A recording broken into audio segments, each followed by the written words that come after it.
Daddy? Daddy, wag po! Anak! Daddy, please! Wag niyo po gawin yan! Nararapat lang sa ito, anak! Hindi ba minaltrato ka niya? Sinaktan ka niya! Siya ang dahilan kung bakit tayo nagkahiwalay, kung bakit nagkagulo-gulo ang buhay natin!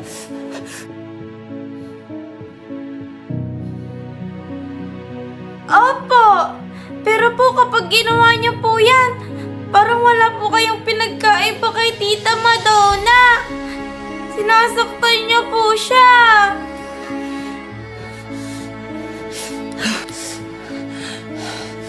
Daddy! Daddy! Oh, bakit anak? Akala ko po, panaginip lang po na magkasama na tayo. Huwag kang mag-alala. Di pa naginip yun, magkasama na tayo. Di na ako aalis, okay? Okay pa. Pero Daddy, bakit kasing pa po kayo? Di ako makatulog eh. Ninibago ako. Ganun po ba? Gusto mo ba ng gatas para makatulog ka agad? Apa! O sige, pagitimplang muna kita ha. Okay pa! Sige, higa ka muna dyan. Ano ba naman yan? Nandito na naman tayo sa bulok na lugar na to. Oo nga, ang baho-baho dito. Tas ang alikabok pa. Ano ba naman yun, mga anak? Huwag na kayo magreklamo. Pasalamat na nga kayo, meron pa tayong natuluyan ngayong gabi. Huwag kayong mag-alala. Mababawi din natin yung bahay na yon. Tsaka lahat ng mga kayamanan nila. May plano ako. O ito anak ko, namimitabang mainit pa.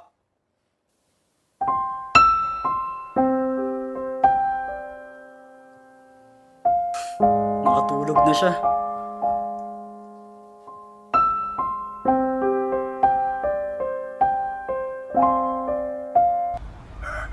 Anak! Gising ka na anak, umaga na. Gising na. Good morning po, Daddy. Bangon ka na anak, may surpresa ako para sa'yo. Ano po yon, Daddy? Ito anak, school uniform, tsaka bag, tas may mga gamit na dyan pang school. Wow! Uniform! Tsaka bag! May uniform ako! Wow! Kasya sa akin, Daddy! Ang ganda! Ito naman, bag! Wow! May mga gamit na ako! Thank you po, Daddy! Ang dami!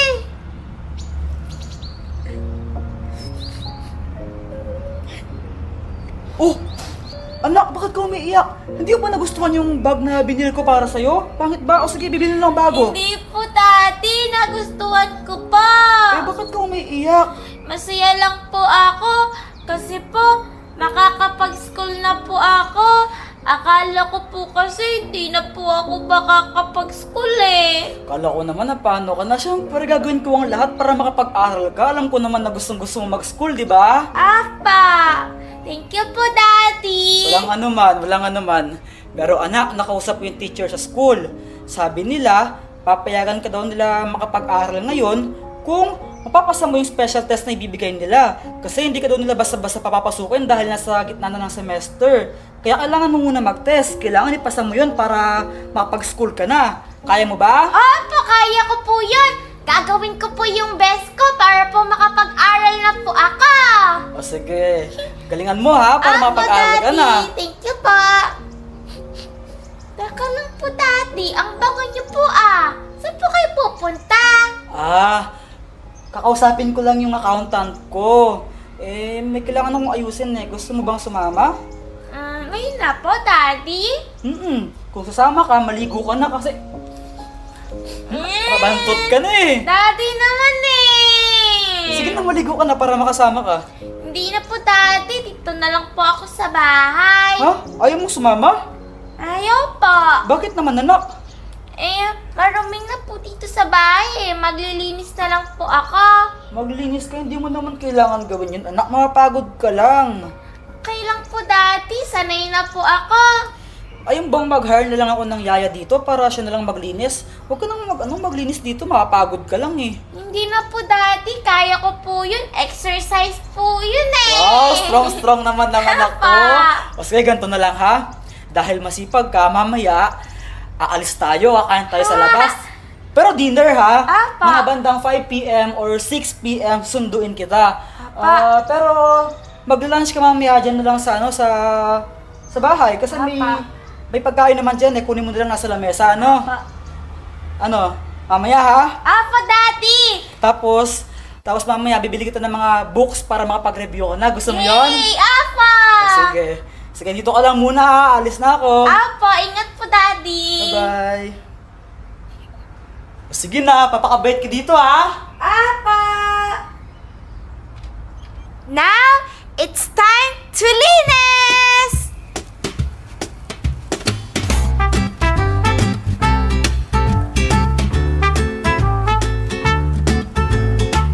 Ngayon lang ako nakapaglinis ng ganito kasaya.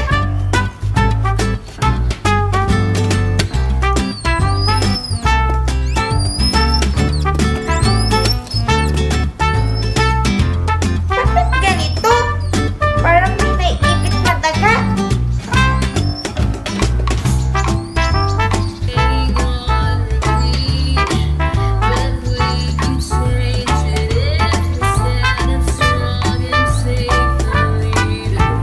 Hay! Sa wakas, natapos din.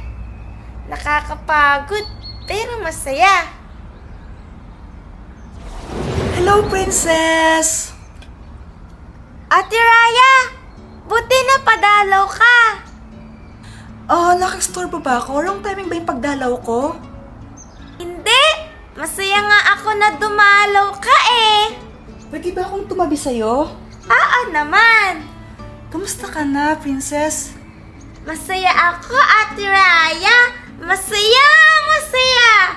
Kasi nakasama ko na ulit yung daddy ko. Salamat sa'yo ah.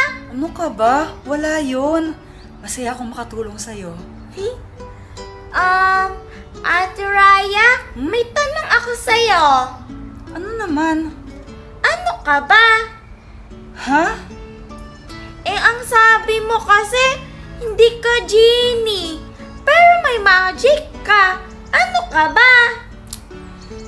Isa akong diwata.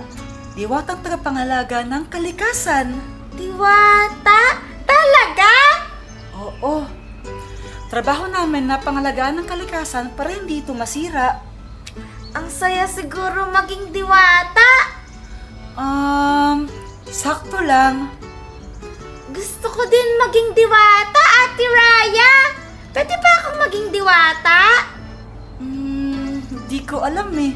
Bakit gusto mo maging diwata? Gusto ko din kasi alagaan yung kalikasan katulad mo. Ganun ba? Alam mo, princess, pwede mo namang pangalagaan yung kalikasan kahit hindi ka diwata sa mga simpleng paraan, gaya ng paglilinis, pagtatanim ng mga puno at halaman, tsaka pagtapon ng mga basbas sa tamang tapunan nito. Oo nga, no? Pero, mas may saya siguro kung magiging akong diwata, di ba? Bakit? Kasi may magic eh. Yan tayo eh, gusto mo lang ng magic. Ay, oras na pala, kailangan ko nang umalis. Aalis ka na? Kararating mo lang eh. Di ba sabi ko nga sa'yo, tagapangalaga ako ng kalikasan, kailangan ko pang gawin yung trabaho ko eh. Okay. Sige na, bye-bye. Bye-bye. Mag-iingat ka palaging bata ka ha.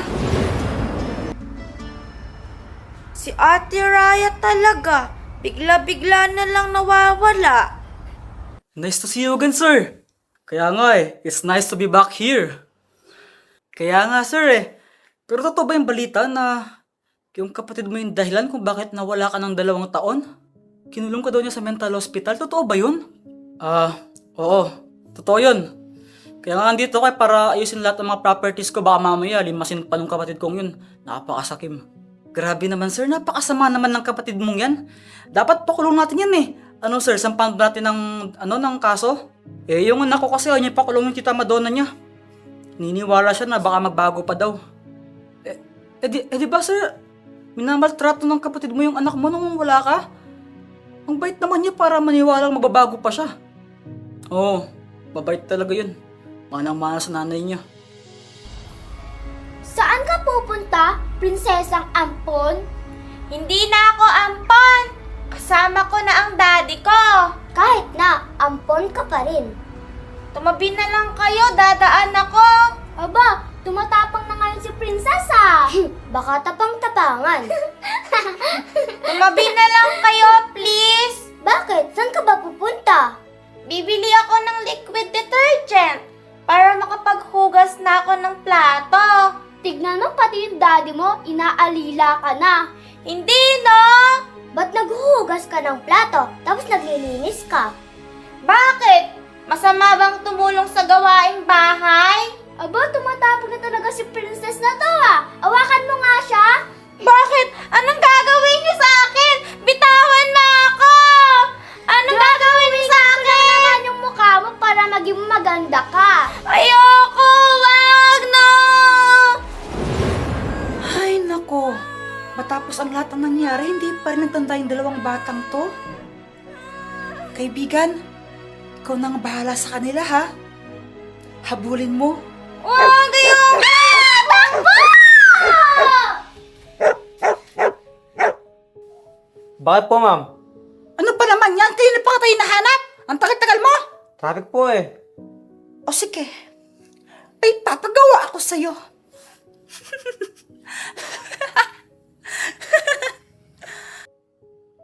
Oh, ate. Saan ka galing, Raya? Kanina ka pa namin hinahanap. Doon lang sa mga bundok. Nagtingin-tingin lang ako, baka mamaya kasi may mga nagpuputol ng puno doon.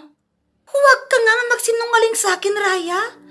Alam ko, nagaling ka na naman doon sa bahay noong kaibigan mong tao. Alam mo naman pala eh, tinanong mo pa. Binabalaan kita, Raya.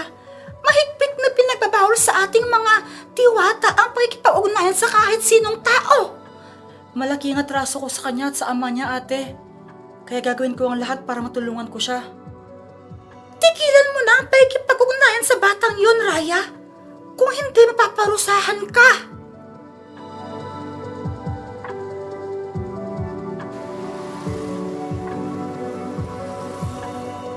Kung ginamalas ka nga naman, dito pa naplapan. Dito pa talaga. Butasin mo yung kotse ni Javier. Alam mo naman yung plate number nun, di ba? Tapos, siguraduhin mo na hindi siya agad makakauwi sa bahay nila. Nagkakaintindihan ba tayo? Opo, ma'am. O sige na, gawin mo na. Humanda ka na ngayon, princess. Nasiraan po kasi ako ng gulong van dito sa may Quezon Road. Baka pwede pong ipatow. Opo. O sige, pakibilisan na lang po ha. O sige po. Daddy!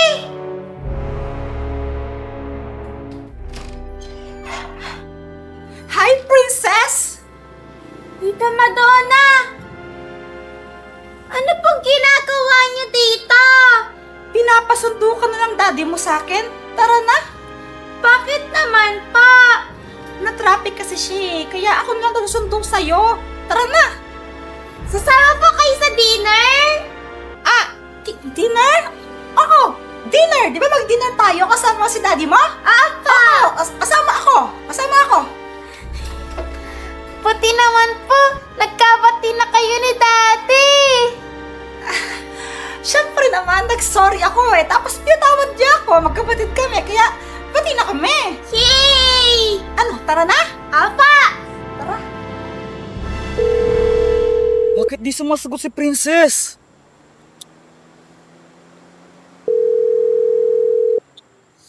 Princess, sumagot ka naman.